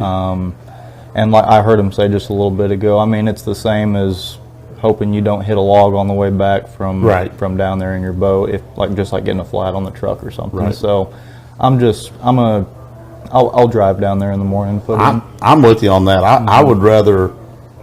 I'd rather take my odds in my truck as I would in my boat. Whether I slung an ear, spun a hub, hit a lower unit, lose my lower unit. So many variables can happen on a boat ride that I feel like I'm way safer in my pickup truck. Yep, I agree with you. So I love the fact that you guys are able to trailer for the overall safety issue. Yeah. But again, it gives you time too, from waking up in the morning to getting. Are you a late draw, early draw, medium? Where are you at in boat draw? I will be boat number 85. I believe I'll take off around 8:30, and I'm doing it 4:30. Okay, so there's some strategery involved in all this. Yeah, it's definitely threw a curveball at a bunch of guys, because now, I mean, say if guys didn't want to run all the way down to the dam, instead of running an hour, they can be there and be fishing in 5 minutes from the time they take off. Yep. So, I mean, I think it's going to change a lot of people's game plans up. Yep. I really think it will, because now it opens up the entire lake to fish, and you don't have to make that hour or so run. Yeah. Good Hey, call. Good Sheldon, call. Sheldon, Fat Cat here, buddy. Hey, Yeah. what was your first thought, man, when we scheduled this event, we come here, you practice, and then we find out they're canceling the first 2 days. What was your initial reaction, and then what's your opinion on how it's been handled? Man, whenever we announced that we were coming to Cumberland, I was like, oh, I've always wanted to go this early in the year, catch pre-spawn smallmouth, fishing a jerkbait and a little swim bait and stuff like that. And I know I was saying it was going to take like 18 a day, maybe even close to 20 a day to win this deal. And I know that sounds crazy, but with the electronics we have nowadays and how good guys are with live scope, it would not have surprised me if, coming into it, I thought it wouldn't surprise me if someone catches 18 a day and wins it. Well, then I got here, and it's not fishing that well right now. Everyone's complaining it's super tough, but you can still get bit. I mean, I know everyone's still catching some fish here and there, but it's definitely, I mean, I could see less than 15 pounds winning it Saturday. I mean, super easily. That was going to be my next question. Is what's that winning weight? Yeah, that's two guys, that 15 to 16 pound range. James thinks 18 to 19. So I'm spoiled because I mean, I could see. I'm spoiled because my look at Cumberland was in the 17 when we were here twice, right, Luke? Yes, 2 years. 17 and or 17 and 18. 17. He's horrible with 17, numbers. 18, Terrible yep. with numbers. I think I pitched to 18. Yeah, and Brian Thrift won one, and Scott Martin won one. Yep. Kind of spoiled because it was crazy. Oh, yeah. Good. So I'm a little skewed, I guess you could say. I said 18, 19 pounds to win this thing. Is the There's two of you 18, already said- 19, is that bag all smallmouth, or is that a mixed bag? The 18, 19 that you guys are I referring would say to. mixed bag. Yeah. Sheldon, will it be mixed tomorrow, our winner of the shootout? Will it be mixed, or will we see all largemouth or all smallmouth take it? It's either going to be an all largemouth or a mixed bag, because Okay. I've only caught 3 keeper smallmouth since I've been here, but they've been like 20, 21 inches whenever Nice. I do catch them. How So, many I mean, smallmouth they're good altogether? ones. How many altogether have you caught there? How many did you have to weed through to get to those 3 good ones? Well, I caught one of them the first day, and then I caught 2 the second day. And the second day of practice, I got on a stretch where if you want to go catch a bunch of smallmouth I can give you a waypoint where you can catch 50, 17 3/4 inch smallmouth. And I was like, oh, I just found the winning deal, but I never caught a keeper off of it. So that's another big curveball. Like, it's a ton of guys going to be throwing back them 2.5 to 2 3/4, 3 pound smallmouth that are just an inch or an eighth, or not an inch, but like an eighth too short because they have to be 18 inches to keep here. So it's definitely a different ball game this time around. So, hey Watson, next time just cough directly into the mic because it doesn't make a difference. Appreciate it, bud. I should. It doesn't matter. Everybody's infected now. Yeah, all right, bless your heart, Sheldon. What do you think somebody can cash a check with tomorrow? So we're looking at. I wasn't saying 6 pounds. 6 pounds. Oh, okay. I'm sorry. Did you already say that? No. Oh, no. He's saying he's been saying that all week. So 6 pounds. That is, and that could be 2 18-inch smallmouth. You get 2 bites. Yeah. You could get paid up tomorrow. Mm-hmm. Sheldon, something I keep up with you on social media. You're one of my favorite follows because you seem like you're always catching way bigger bass than I'll ever get to catch in life. But something I've noticed a lot with you this. Anybody. Though. Yeah. Okay, He's James. everybody's fan because anybody can. It's a great You know what? I was the one that asked James to be a part of this. I don't know why. Like, why did I think this is a good idea? But you have spent the entire winter with live scope in your. I see you. You've been jerk baiting a lot, putting in time. Was that is that just growing your confidence in that technique, or was that specifically preparing for what you thought this event might be? Well, back home in Oklahoma, that's the big deal, is going fishing a bunch of little lakes and just live scoping, trying to catch 10-pounders. And so I've gotten really good with it over the last year or two. And this winter, I told myself I was going to get really, really good with live scope. And every time I went out, I mean, I haven't thrown a jig, and I couldn't tell you how long. I've been focusing on throwing a jerk bait, an A-rig, little swim baits and stuff, and just trying to figure out like how certain fish react. If I can tell if they're going to bite or not within a cast or two on them, and I can tell how they're set up. I can pretty much judge the size of them too on my Lowrance Active Target by just looking at them on the screen. So coming into this event, I knew I was going to live or die by looking at my screen and throwing a jerk bait or a little swim bait around, just because that's all I do this time of the year. And I mean, don't get me wrong, I drug a jig around a little bit, but I just feel like I didn't have confidence in doing it, just because every time I'd pan around, I'd see one suspended and I'd be able to catch it. So it really takes that guessing game out with this forward-facing sonar. When you're talking jerk baits for the folks at home, and you don't have to get too specific at all, because I think we're probably gonna get to see a lot tomorrow, sounds like. But do you have different jerk bait setups, different models, different brands, or do you have one or two that you really lean on the most, or does that depend on how the fish are set up for you? It really just depends on how it sets up, but I normally always have 3 different jerk baits tied on. I'll have they're usually all 110 plus ones. It's actually the Berkeley Stun, so it's the 112 plus 1. Pretty much the same thing as a Mega Bass. But what I do is I will have 3 110 plus ones tied on, but in different colors. So the first one will be like a white color, something bright, maybe if it's just a little bit stained. And then second off, I'll have like more of a translucent color that I think they call it like that elegy bone or something, the purple top, chartreuse bottom. And then I always have like a solid color, like a matte finish jerkbait color on, because normally what I've figured out is like not every fish wants to eat the same one that you've been throwing all day. And I actually learned a lot of my jerkbait fishing, like what I've learned from it, from Randy Blockett, and in my opinion, he's one of the greatest jerkbait fishermen that I've ever been in the boat with. Like, that guy is a wizard with a jerkbait, and he taught me a lot about it. So having live scope, it makes it a lot easier, but I also took what he taught me back in the day, and I use it whenever I do have live scope now. So interesting. What pound line for your jerkbait setup? You throwing 10-pound fluorocarbon, 12, 8? What's your go-to there? I always throw 10. I feel like 8.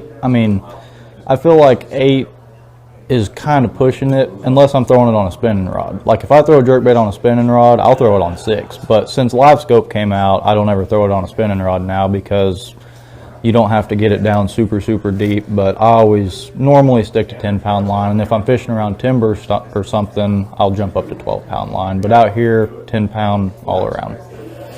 I like that's good. That's good stuff right there. And this is all stuff we won't be able to ask you tomorrow because you're going to be focused up on taking that Shield and that 50,000. What are your thoughts going into tomorrow, man? With the one day, this is new to all of us in professional fishing. We've never had a one-day winner take all deal. What are you thinking? I like it. I mean, it's definitely different. I would have loved to fish 3. I would have loved to fish 3 days. But with the circumstances, we couldn't, and I'm just thankful we get to fish Saturday. I think it's really cool how, I mean, you could see a guy that didn't catch a fish all practice go out and win this thing. Yeah. I think you could see that really easily. It is a wild card. Yeah. Yep. And the guys that had a good practice, I'm like, for example, me, my stuff could be blown out, and I might not get a bite tomorrow. You just never know. So. Yep, the guy that caught him in practice. It changed overnight. It changed while you've been off. You might be set in your ways. You might be really comfortable with an idea of what you're going to do. And the guy that had a really crappy practice might just go out there and just wing it and land on them. Exactly. Hey, Sheldon. It is a crapshoot. Hey, buddy, real quick, we're about to let you go, but I want to know, how old were you when you went on the road as a pro? I think I want to say I started when I was 16 or 17. Right on. Let's just say 17. How old are you now? Whenever I started. How old are you now? 24. 24. I just turned 24 a couple weeks ago. All right, man. So I would consider you an Should I old ask him soul. the question? What should I ask him the question I asked? Ask him. Yeah. What do you think I was doing?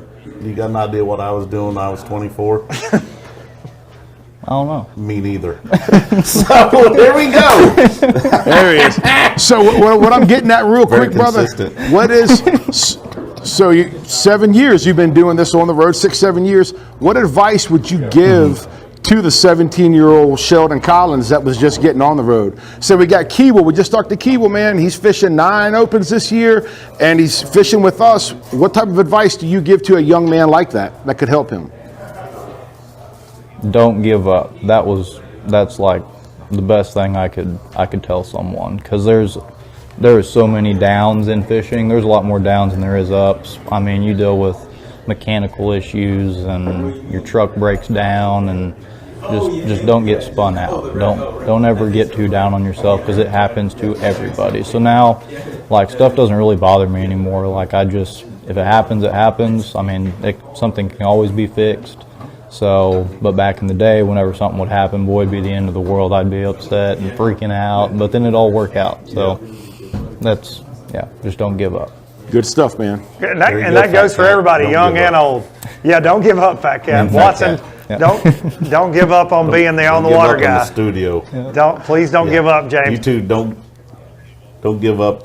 Don't give up your day jobs is what I'm going to say. Right. Sheldon, we appreciate you. Slap James for us. Please. Good luck tomorrow, man. Be safe out there, and we'll see you at the drive-through weigh-in. Smash him up, buddy. Watson, hug a root. Thank you, guys. I think this could be considered having too much fun.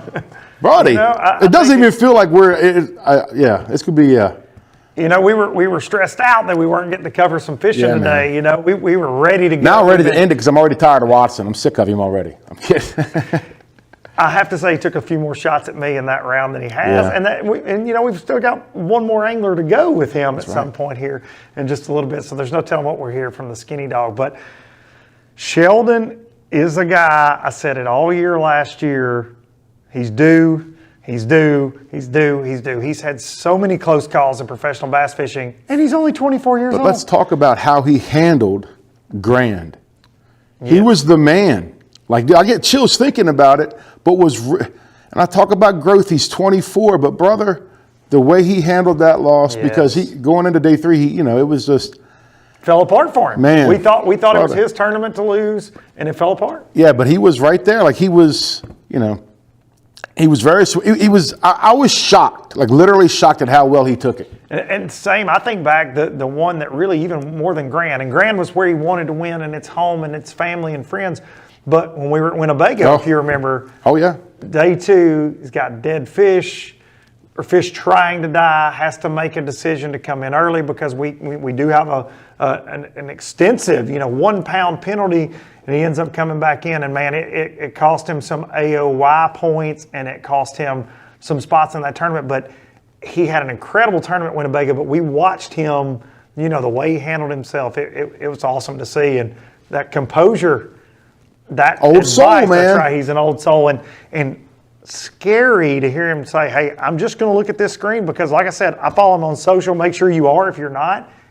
He's dialed on that deal. Yeah. He's been doing it all winter long, and he definitely knows what and he's somebody doing. Else with a good support system. For sure. Absolutely. Great fishing family. All right, speaking, we say Sheldon it cost him some AOY points there at Winnebago. Well, a guy that put himself way up there in that AOY and eventually took home that Golden Shield, Keith Carson, has caught up with our buddy, Skinny Dog. We're going to go to Kentucky with last year's Progressive AOY. Keith Carson, what's up, buddy? What's up, man? How are you? Doing great, man. The man. What's up, Keith? Good. Oh, hey, how are you? Hey, what's up, Hey, buddy? I didn't know you were here. It's weird not seeing them. Yeah, I know. Yeah. Has anybody else? Has anybody else tried to I'm sabotage? thankful I don't have to look at them, because they're not pleasable to the eye. Yeah. So, like I am. Thank you for the compliment. You're welcome. Yep.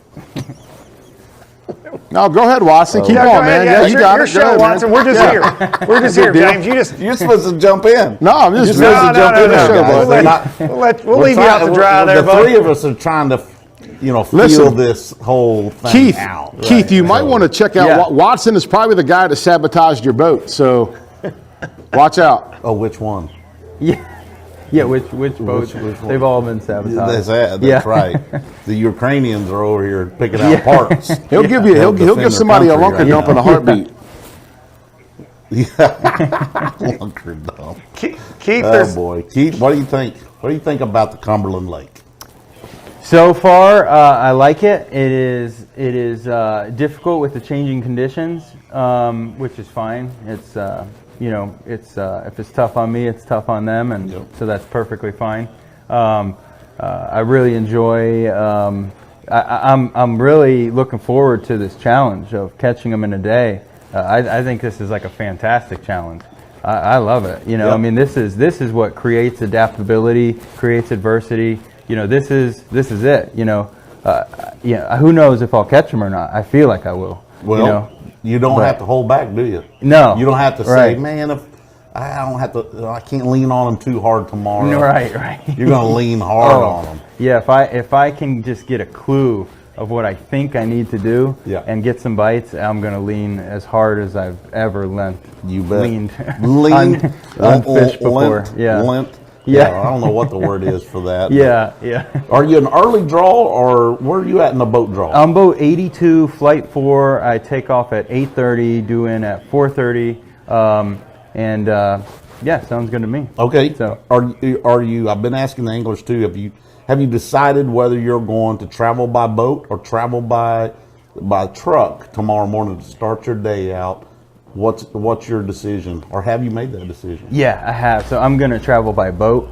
So I'll put it at Burnside and just run down. Okay. And fish everything I'm going to fish. So. Yep. And feel like at any given time you see something you like, right. Pull over and hit it. Right. All the places that I thought I could catch fish or where I had bites in practice are now 12. They're going to maybe 15 feet by tomorrow, or they're going to be below where. Yeah. So I'm going to be making casts at areas that I have never fished before. Okay. So I'm cool with that. All right. Sounds fun. What's some of the strangest things you've had to drive your boat through before? Oh, gosh. I mean, Man, you name it, I've driven through it. Yeah.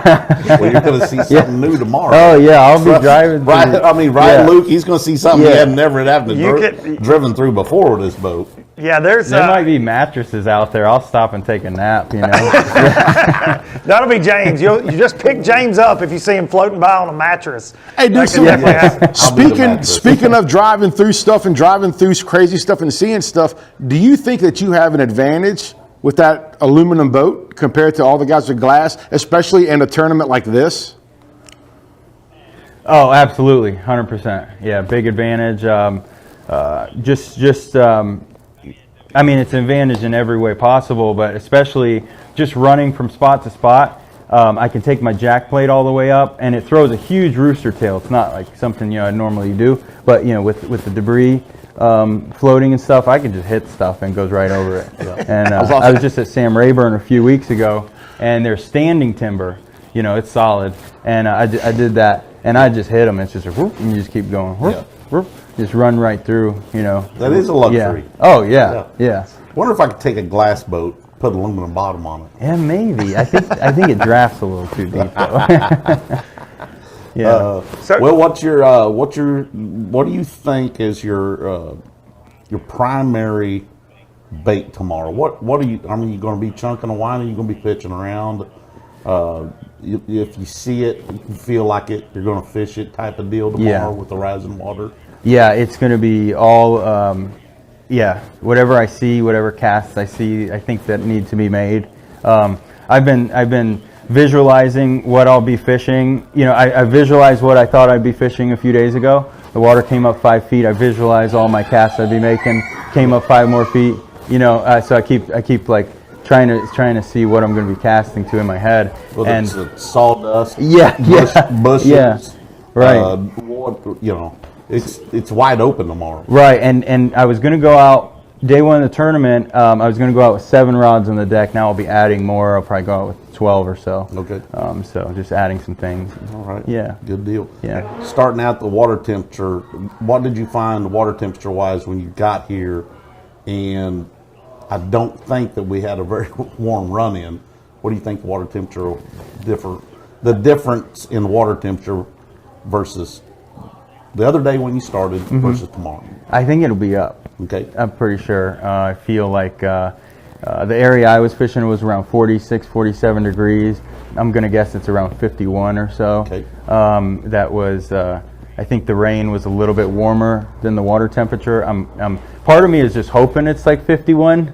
If it's 51, who knows? Yeah. That is a magic number, though. That it is. 50 degrees is a magic number in the bass fishing world. It is, 100%. It doesn't matter if we're at your house or my house. Right, yeah. Anywhere in the nation, if it's 49.5, it can be really difficult. Yeah. If it's 50.5, you can catch a good bag. It seems like it happens. It doesn't matter if it's a smallmouth. It doesn't matter if it's a Florida strain or if it's a regular largemouth. 50 is a magic Isn't number. that crazy? There's got to be some scientific thing to that with the cold-blooded, species of the fish. Then that's like just where they start to shut down or something. Yeah. Interesting. Do you see a moving bait being the winner around here versus maybe a slower jig presentation? I hope so, because I'm going to be throwing moving baits. So you're not going to let any dust settle. No, I'm not slowing down. I mean, I think, I don't know. I think if I can get a couple bites, then I can just stick with it and just keep moving. Hit a bunch of spots. And you don't need 5 or 6 bites. Right. I mean, right. You've always been a man of you're not necessarily ever went after numbers. No, you never. Go out there. You want to get. You want to get 5 or 6 bites in case one of them doesn't do you right. Right. So. Everywhere I go, I'm usually fishing for less than 10 bites a day. Yeah. Just the right bites. That's and right. so same thing tomorrow. Yeah. I'm just I'm going to start off fishing for 1, get 1 bite, fish for 2, and just hopefully get to 5 by weigh-in time. Yep. Yeah. Watch the clock. Yep. Yeah. And always thinking, I just need 30 more minutes. I can generate 1 more bite. Right. Right. Yep. No good deal. Hey, Keith. What do you think the winning weight? Yeah. I'm sorry, dude. I was tired of hearing Watson talk. I want to talk now. Hey, so with you winning the Progressive AOY last year, how important was your first tournament at Eufaula leading into you winning the Progressive AOY? Like this first event. It was. Yeah, that first event, it was that was everything. I mean, you know, finishing 13th place there, you know, obviously it was like a top 10 or anything, but I sure, you know, I didn't lose it. You know, you can, you know, it's like that thing, like when you fish tournaments, you know, they say you can't win a tournament in the first day, but you can lose in the first day, and that also applies to the season towards the points. You know, you can't win AOY in one tournament, but you can lose it in one tournament. So, you know, getting that 13th place there, that was huge. You know, it really helped a ton. And you made a comeback on that final day, I remember, Keith, because I was giving you a hard time. I'm like, well, thanks for finally showing up there at the weigh-in, because we were with fish being on the bed there at Eufaula. I remember I'm thinking, this is going to be the Keith show for sure. And then it ended up being really a pattern we didn't expect to take the win. What John was doing with the live scope stuff, and those fish really moved up that last day, though, and you were able to capitalize. I remember that run, and ultimately that's what got you AOI right there. Yeah, it really was. That was it. You know, it was the temperature was it had warmed up like a half a degree, and that all the fish came in hard. And I had been watching and waiting. I knew where they were going to spawn, and as soon as it hit that threshold in the low 60s, yeah. Another magic number. Yes, it is. Yeah. There's many magic numbers. Yeah. Oh boy, Fat Cat. I know the numbers you like. He plays Keno all the time. Oh, okay. Yeah. 87. I'm a big fan of 87. Yes, 1987. Keith, will we see you with a smallmouth bass tomorrow? Probably not, but Shocker. I don't know. Yeah, they do creep up there. They do. Once in a while. Yeah. This lake's notorious for that. Now, it wouldn't surprise me that you'll catch a brown bass. Yeah, it's possible. Right in the mix of those largemouth. So did it happen during that's practice? my prediction. Did you catch any smallmouth in practice like that? I had a bite that I think was a smallmouth in like 6 inches of water, and it smoked it. Like, I mean, I don't know. I thought I ran my bait into the side of a carp, because it was like, well, wham, and knocked slack in my line and left a boil like this. And my line was racing out, and I reeled up my slack, and then it just spit it out. I was like, geez, you know. And I think that was a smallmouth, but that was chances are pretty good. Yeah. Chances are pretty good. Yeah. Or a striper. They're in there too. Okay, maybe it was a striper. They're in here. Yeah. I've seen a few of those caught during the tournament. So, yeah. This lake's very diverse. It's got it all. I think we're going to see, I'm predicting, a bigger weight than the other two guys. What's your prediction on the weight? It's a tough call with all the changing conditions and the muddy water coming in. I'm going to just say somewhere like 14 to 17 pounds can win. I wouldn't be surprised if someone catches 20 or 22 or something. If it happened, I'd be like, yeah, you know, that's definitely possible. But I just feel like that 14 to 17 is, you know. There you have it. That's three guys right there saying that in that range right there. That same range. I said 18 or 19. Yeah, it might happen. Well, yeah. What gets a check, Keith? What gets that 40th place check? 4 pounds. Okay. Maybe. Woo, it's tough. Due to the tough conditions. Man, it's tough. 4 pounds, one fish, $8,000 or two. Yeah, that's wild, man.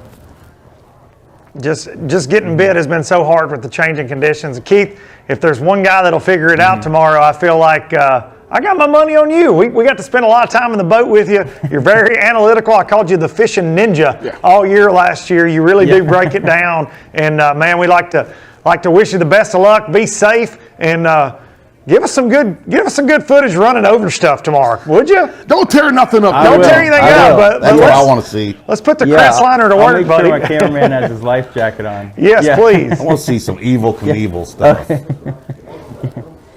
Yes, please. All right, James Watson, Keith Carson there in Kentucky. Keith, we will see you on Showdown Saturday, the final shootout for $50,000 tomorrow, buddy. Go get him, Keith. Awesome, man. Sounds great. Thanks, guys. Fat Cat, if you're one of the anglers in the field, that guy right there is somebody you got to fear, right? Oh yeah. I mean, you got to be thinking about him when you're putting your boat in. Like, you just go ahead and you know he's going to catch him. Like I was saying earlier, you got to learn the hard way sometimes. If you were an angler last year and you doubted him, well, you learned the hard way. You don't doubt Keith Carson. No. That dude, and he's not the one, he's not a sandbagger. He's pretty much, you get what you see with Keith Carson. A pure soul, sportsman, etiquette, like everything. We are a very fortunate. Positive. Oh, positive energy, positive, man. I'm a big energy guy, and that guy is just super. Travis Jewell's another one. We have a lot of those guys, but the ones that really stand out, they're just. Keith is all about that positivity, man, and we are lucky to have him fishing with us. Yes, we are. Of course, our Progressive Angler of the Year from last year took home that Golden Shield in dramatic fashion there at Grand Lake. Brandon Perkins had been leading and looked like there was no way he would turn loose of that lead, but on the final day, has some mechanical issues. Keith, just like he did at Eufaula, comes back, catches him on day 3. Brandon, unfortunately, loses weight, a pound per minute. He's late, drops his weight down. Keith catches him, takes home that Golden Shield. And I'd say this year we'll be in the mix again for that Progressive AOY. I think that's fair to say, right? Absolutely, my friend. Absolutely. You're going to see that dude for sure. You said it. Keith Carson's a bad dude, man. Yes, he is. He can catch him. And like I say, he's not afraid to get his hands dirty. He is not scared. He will lock the hubs and dump the clutch on that Crestliner and let her eat. And we're fixing to see that tomorrow. And every time we saw him last year, it looked like he was on a different lake than a lot of the guys most of the time. And something interesting I felt like right there with him was him talking about visualizing his. He's definitely that guy. He's very analytical. Yes. We got to spend a lot of time in the boat with him, and we're going to get to spend some time in the boat with him tomorrow as well, yes. I believe, and looking forward to that. Also looking forward to catching up with one of our guys, a guy we spent a lot of time with last year, Mr. Pug. Oh, Square Table himself, Mr. Square Table. Going to go check in Kentucky one last time here in the preview for Showdown Saturday with Pug Clements. There he is. James Watson. What's up, guys? Finally, we got another handsome fella to sit beside me and give me a run for my money when it comes to look. He must be on your left side. It's a dream come true. Yeah. World famous, worldwide, James Watson. Well, I mean, hey, I'm high on the hog right now. I can't lie about it. It feels you've good. already won this tournament, yes, sir. haven't you? Yeah, 100%. Lucky man. So you have a slight resemblance to Fat Cat Newton. Like, you guys could be kin. I guess I'm going to take that as a compliment. Very much. There you go. Okay. Smart man, Pug. Smart man. He's a handsome fella. He is. We can't say much about Luke. No, I don't. Terrible. I'm going to let that go. Yeah. So, you looking forward to the shootout tomorrow, the one-day event? Or was you looking forward to 3 days? You think you can attack this in one day, or are you a fella that needed all 3? Yeah, so... I'm going to just look forward. I would rather have a 3-day tournament, but we don't have a 3-day tournament. We have a one-day tournament, so you have to adjust and you have to go at it. Look, somebody's going to leave with $50,000 at the end of an 8-hour day tomorrow. That's right. It could be me, it could be anybody in the field, but that's the conditions we have, and that we got to go with it. That's right. How was your practice, Pug? It wasn't awesome, but the lake's fishing tough right now. It's rising. The conditions are changing constantly. The water temperature is fluctuating up and down, even during practice. Yeah. But I had a decent practice compared to what I heard other guys saying. I was able to get some bites. I was able to kind of get on a little pattern, a little deal. I don't know if that still plays now or not. We haven't been on the water since Tuesday, but in my head it's still going to play, and we're going to commit to it tomorrow and just let the day come to us. Yeah, that is odd having so Wednesday, Thursday, Friday, having 3 days where you guys haven't touched the water.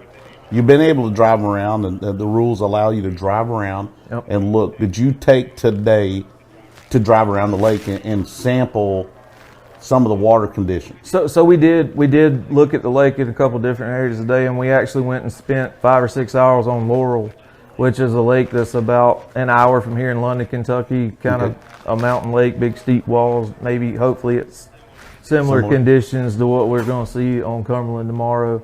That lake's come up, got higher, so did everything we could to hopefully prepare for what we're going to run into tomorrow. So, did you get any clues there today that you think will be helpful? No, because I didn't get a bite. Okay. There's your sign. That may be a clue. I hope that's not a clue. I hope that's not a clue, Pup.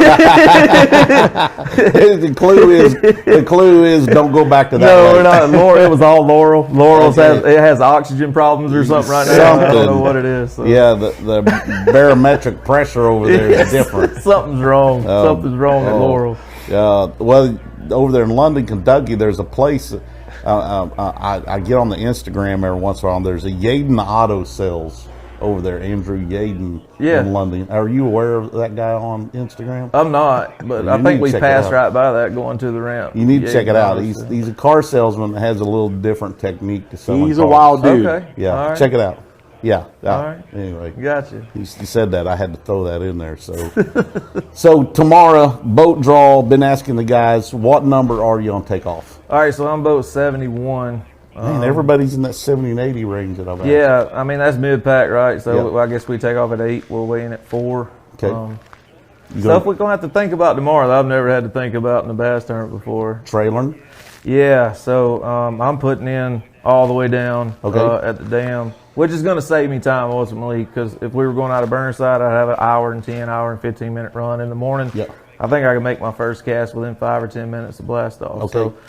So we just got to figure load time. Never had to think about that as far as being back from check-in, getting it on the trailer, getting back to Burnside, what traffic conditions are, red lights, all that stuff's going to play into getting back on time. So we spent last night, me and my roommates, and literally talked about how far can we push it. Right. What's drop dead I got to be in trying to get it on the trailer at that time. So it's it's different. It will be different. Yeah. Let me tell you, fishing on my experience on timing, fishing the Bass Pro Tour, we're allowed a 30-minute drive-through. So, in times we're allowed the trailer, and then you start.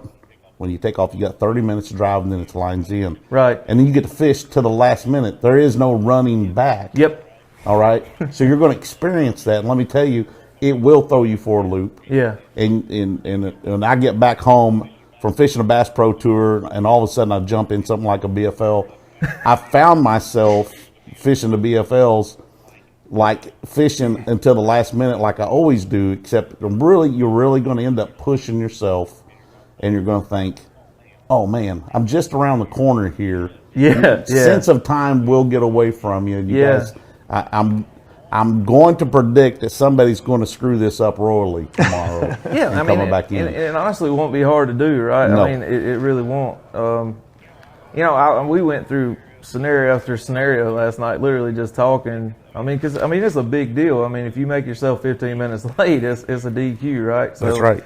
And 57 minutes is what we figured the drive is from where we're putting into the ramp, and don't know how long it's going to take to load and unload That's the boat. right. That's the big variable. So somebody there, you're not going to have to worry about somebody going inner tubing tomorrow, right? Getting on, clogging up the boat ramp, right? Yep. But how many guys will be jumping on that ramp? Yep. At that time, and so on and so forth. So, am I right, Luke, Fat Cat? Are you seeing what we're talking about here? Maybe being a make or break somebody's run at Angler of the Year. Yeah, but my question is for Pug, when you were launching out of Burnside, did you launch out of Burnside and run to the dam? Because I'm curious what the run would be in a boat versus the 57 minutes truck and trailer. So we were looking at around an hour 10, hour and 15, maybe longer, depending on how much debris was out in the river. Right.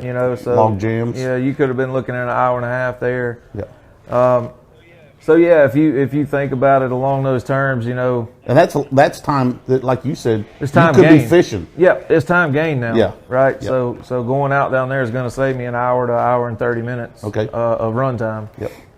But getting back, it's just I've never thought about a red light impeding my ability to be on time for a tournament. Let me ask you this: it's just something new. Are you guys working together, loading each other? Are you guys going to be back in the load? Smart. So somehow, me and Cooper and my dad, who's fishing with us this year as well. Awesome. That's awesome. We dropped boats 71, 73, 74. Oh, wow. That's crazy. So we're literally all together, and you know, keys. Well, I shouldn't say my keys will be in my gas tank. They won't be in my gas tank. They definitely listen. If there's one thing I know, I've said that for years at Professional Bass Tournaments. If you like James Watson's truck, you can have it. All you got to do is get the gas tank. Because we all make a terrible habit of that. Where the keys are. Yeah. So nobody's gonna look in here. Yeah, nobody ever looks in the gas tank for your keys. So. Yeah. Oh man. Yeah, it's a different dynamic for sure. But I mean, it's the conditions. We got to deal with it, and we got to put our big boy pants on and go fishing, and hopefully we leave with that. And $50,000. I mean, that's the goal at the end of the day. So. That's right. Let's talk about fishing with Dad, man. What a crazy story. You fished last year. Now this year you're fishing with Dad. Like what is happening, man? It's awesome. It's crazy. I don't think my dad, like the attention I got last year, I feel like he wants some of it. He's trying to steal your thunder. No, I'm kidding, man. We Pop's coming in hot. A lot, growing up, man, he kept me in a boat and he made me love it, and I'm gonna be honest, it really is nice getting to travel around with your dad. Like today, he and I fished Laurel together today, and it's funny because we haven't spent a lot of time in the boat together in the last 2 or 3 years. We've been doing our own thing, and just getting in the boat with him today and talking to him at night about what we're doing in this tournament, what he thinks is happening, what I think happening. Dude, it's a huge benefit. Yep. It's a huge benefit because what he says I respect and what he says I know because he's got years and years and years of experience angling, so since I was 1 year old, he's had me curled up in a rod locker of a bass boat, so he knows what he's talking about, and it's a big benefit to me having him here. So it's comfort. Yeah, 100%. 100%. Pug, will we see you power fishing tomorrow, or will we see you utilizing live scope? We saw both last year, and you're proficient with both. What's the game plan as far as that is concerned, is without giving too much away? No, I don't mind. Man, I haven't been able to get them going live scope this week. I just haven't been able to make it happen. I've caught a couple fish off of it, but the vast majority I'm seeing, they're just not reacting. And I don't know what the trick is, but I hadn't figured that out. And if everything goes well, I'll be 100% power fishing all day long, making as many casts as I can make on as many high percentage areas as I can make them on. Yep. And hope I get 5 bites. I mean, that's my head. I'm going to say 1 fish at the time, and then once I get 1, I'm going to say need 2. And this lake is fishing tough, and I don't think you can look ahead to 5 bites. I don't think you can look ahead to the first bite. I just think you have to get that bite and then put your head down and grind until you get the second one, and so on and so forth.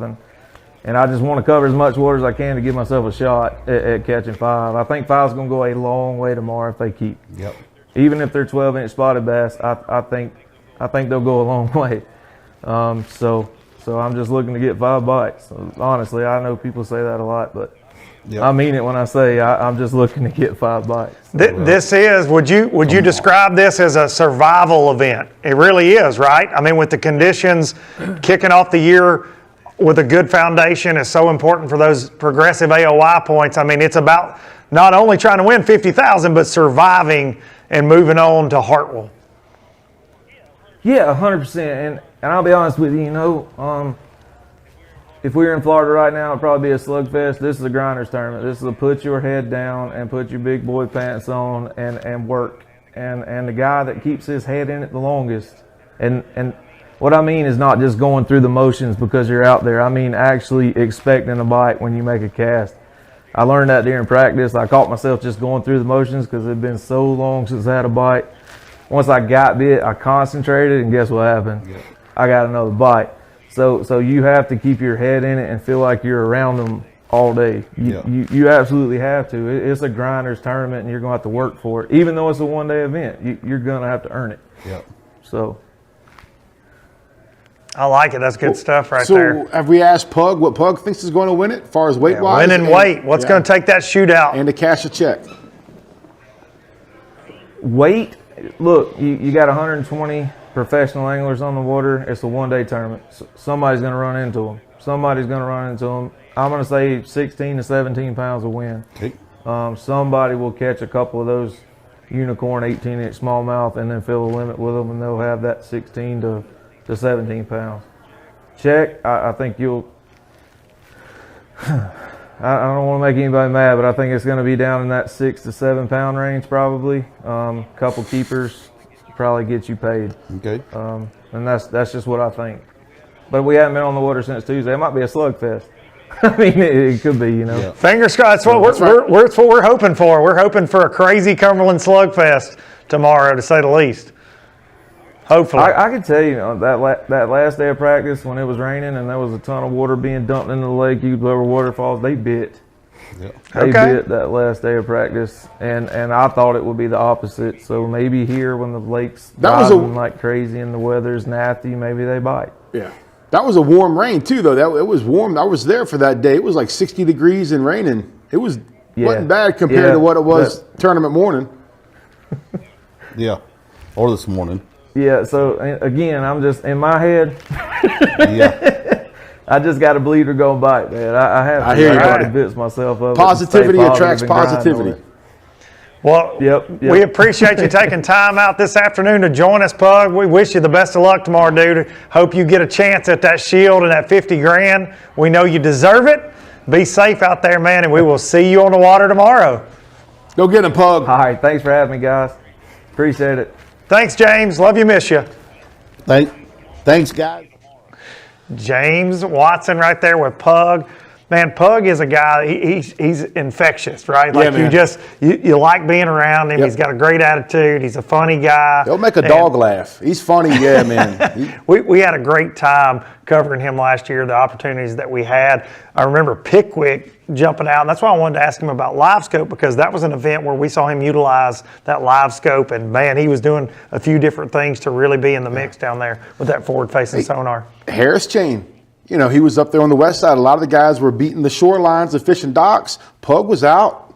He was 200-300 yards out fishing grass all by himself for the most part. Like he likes that deeper water, he says. But then he grows up, you know, Santee Cooper. Right. He's this South Carolina shallow water angler. You know, we saw him at Wright Patman flipping bushes and skipping, you know, frogs. And let's stop. He showed me at Wright Patman, just to brag on Pug, he was recording. And you saw the terrain, how the bushes were at Texarkana, how at Wright Patman, how he could take that bait caster and film himself. Dude, he skip that frog 50 feet up under there one hand. He's a bad dude when it comes to casting. Yeah, yes, he is. And one of the beauties of the NPFL last year, our inaugural season, we're headed into season 2, and as we said, like with a guy like Chris Keable, we're getting to know these guys. But Pug was a guy that we really got to know last year, and the fishing world got to know, and we're glad he's here, man, and we appreciate him taking the time out. And bringing his dad on board. Bringing his dad, yeah, he's got his dad out there, and something that, if you're just joining us here as we wind this preview showdown, we were supposed to be covering fishing today, but unfortunately, due to the weather conditions, we had to cancel days 1 and 2. We're going to have a one-day shootout for $50,000, but something that is very unique on top of that is the fact that our anglers are allowed to put in launch from 3 different locations. The original tournament location, General Birdside Park, is where the drive-through weigh-in with Al McCullough will be, but due to safety, a lot of debris in the lake, our anglers are allowed to put in at Conley Bottom and down at the dam at the lower end. We heard Pug there mention him and his dad and Richard Cooper are all 3 going to go down there. 57-minute drive by vehicle. It's over an hour run by boat.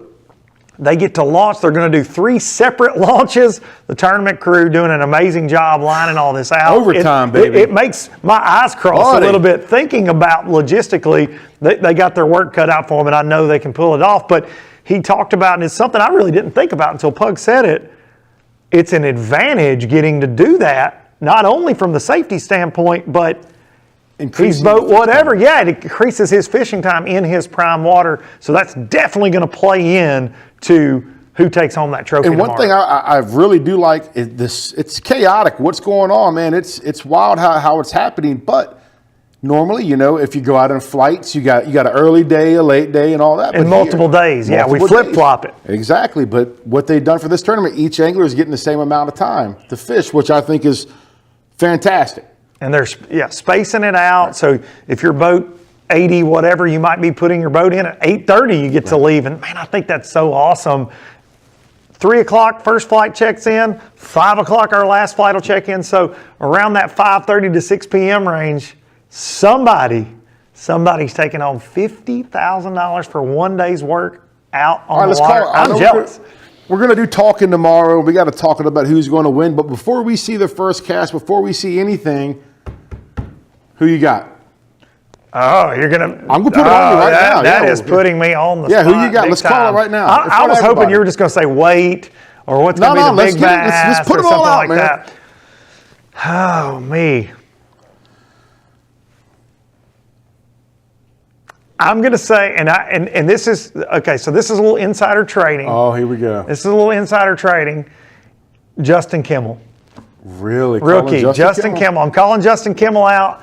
I've talked to several guys, but Justin, and look, the guys we talked to today are all very confident. They're telling a different story. A lot of the guys I thought, oh man, you're getting one bite a day. These guys were catching them. The guys we interviewed, they had some bites in practice. Absolutely, yeah. They had some bites.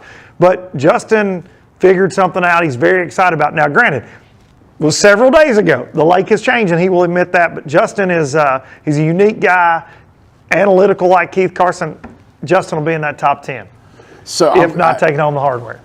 Top 10, okay, top 10. Don't say top 10. Okay, Yeah. I like that, top 10. I'm going to throw somebody out there that I haven't even talked to, somebody I've been watching a lot that is putting a lot of work in the offseason, a lot of work. He is a world champion fisherman already in the crappie world.